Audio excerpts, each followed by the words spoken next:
आमर आज panel discussion संचालिका सम्मान्य उषा पाढ़ी महोदय आम संगे उपस्थित अच्छा आमर कटक सांसद सम्मान्य भर्तृहरि महता महोदय नीति आयोग जे प्रतिनिधित्व करुँच सीओ भाव सुब्रमण्यम जी आमर Arindam Dakua director municipal administration एवं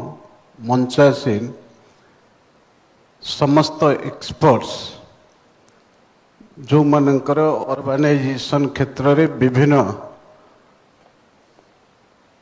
विशेषत्व अच्छी एवं से माने तंकर वक्तव्य प्रदान कर सारी एवं मो सामने उपस्थित आम ओडिशा ये जो भुवनेश्वर पुरी एवं कटक पारादीप ये जो इकोनॉमिक कॉरिडोर बा अर्थनीतिर अभिवृद्धि पाई आमर समस्त जनप्रतिनिधि समस्त प्रशासनिक अधिकारी एवं सांबादिक बंधुगण वर्तमान आमर भारत सरकार एवं आमर प्रिय प्रधानमंत्री अर्बानाइजेशन उपर गुरुत्व दौरान आमे गोटे कथा चिंता करिबा आम देश स्वाधीन है 1947 रे चाइना स्वाधीन है 1949 रे एवं 1960-70 दशक रे चाइनार अर्बानाइजेशन और इंडियार अर्बानाइजेशन ये पाखापाखि समान थिला किंतु वर्तमान परिस्थिति रे इंडियार अर्बानाइजेशन क्षेत्र रे आमे तंको अधारे अच्छे से माने आमठू 2 गुणा अधिक अर्बानाइजेशन क्षेत्र में आगू जाइछन्ति तेणु आमे गोटे कथा कहूचे जे इकोनॉमी रो किभली भाव तार ग्रोथ होबो जदि अर्थनैतिक अभिवृद्धि कथा आसुचे ताहले सहरांचल को किभली भाव आमे परिव्याप्त करेबा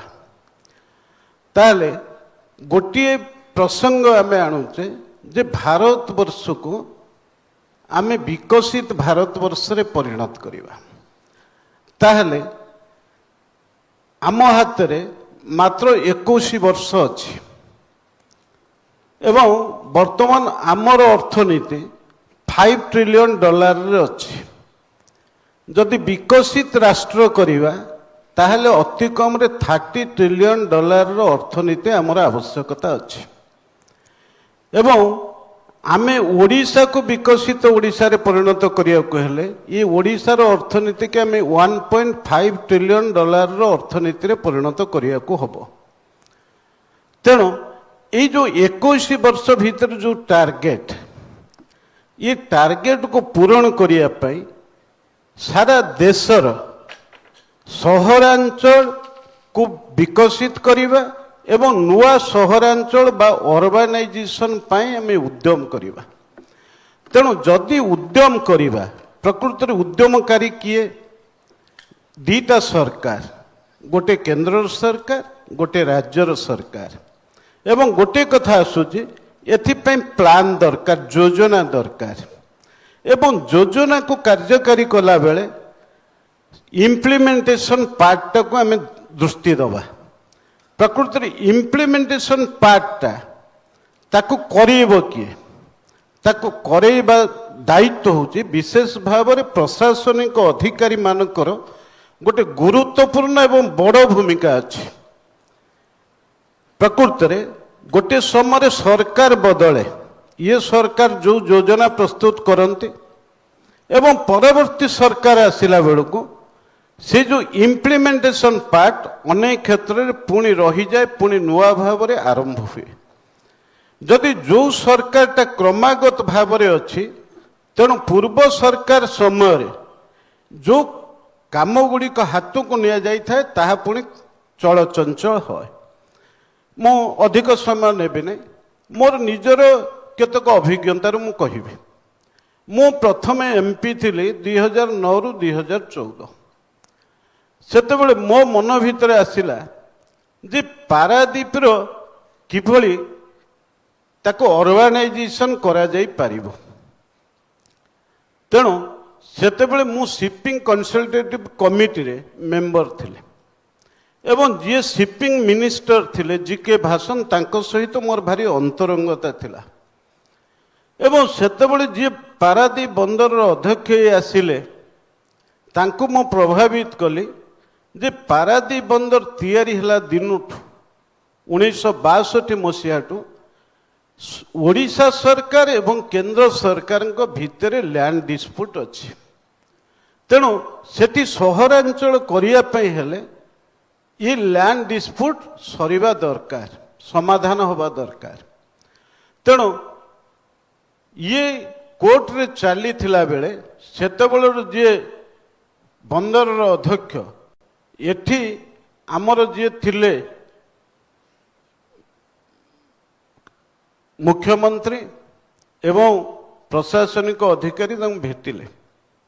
ଏବଂ ସେତେବେଳେ ଗୋଟେ ରେଭିନ୍ୟୁ ସେକ୍ରେଟାରୀ ଥିଲେ ତାରା ଦତ୍ତ। ମୁଁ ନିଜେ ଫାଇନାଲ କରେଇଥିଲି ଯେ 650 ଏକର ଜମି ସେତେବେଳେ ବନ୍ଦରର ଅଧ୍ୟକ୍ଷ ରାଜି ହେଲେ ଓଡ଼ିଶା ସରକାରଙ୍କୁ ଦେବେ, କିନ୍ତୁ ତାରା ଦତ୍ତ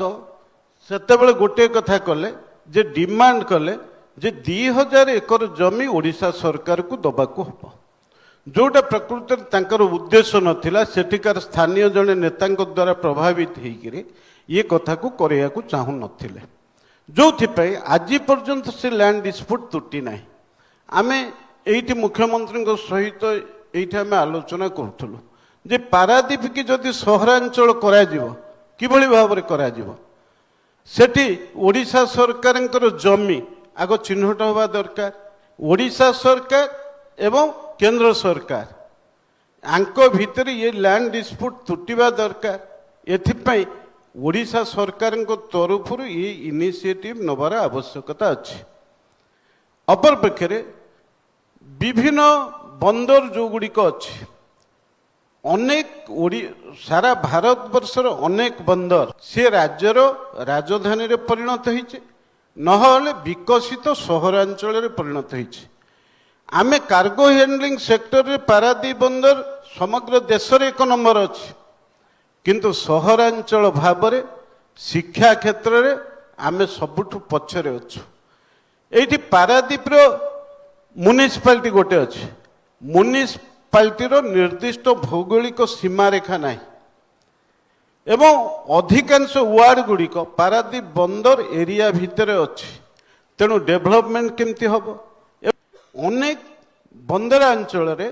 ବର୍ତ୍ତମାନ ଚେନ୍ନାଇ ହେଉ ଭାଇଜାଗ ହେଉ ମଲ୍ଟି ଷ୍ଟୋରିଡ୍ ବିଲ୍ଡିଂ ହେଇଛି ରିହାବିଲିଟେସନ ପାଇଁ, କିନ୍ତୁ ପାରାଦୀପରେ ଇଏ କଥାକୁ ମଧ୍ୟ କରାଯାଇପାରେ। ଇଏ ବସ୍ତି ବାସିନ୍ଦାକୁ ଥଇଥାନ କରି ତାଙ୍କୁ ମଧ୍ୟ ରଖାଯାଇପାରେ। ତେଣୁ ଏ ପ୍ରସଙ୍ଗ ଗୁଡ଼ିକୁ ଟେକଅପ୍ କିଏ କରିବ?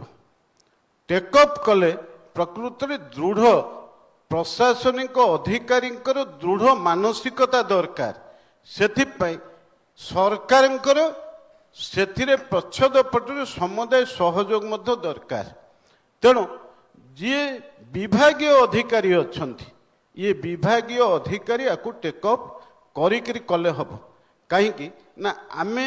ଯୋଜନା ବନେଇବା, କିନ୍ତୁ ପ୍ରକୃତରେ ସେଥିରେ ପ୍ରତିବନ୍ଧକ କ'ଣ ଅଛି, ଲ୍ୟାଣ୍ଡ ଡିସ୍ପ୍ୟୁଟ୍ କ'ଣ ଅଛି। ଆମେ ଯେତେବେଳେ ଇକୋନୋମି ବଢ଼ାଇବାକୁ ଚାହୁଁଛେ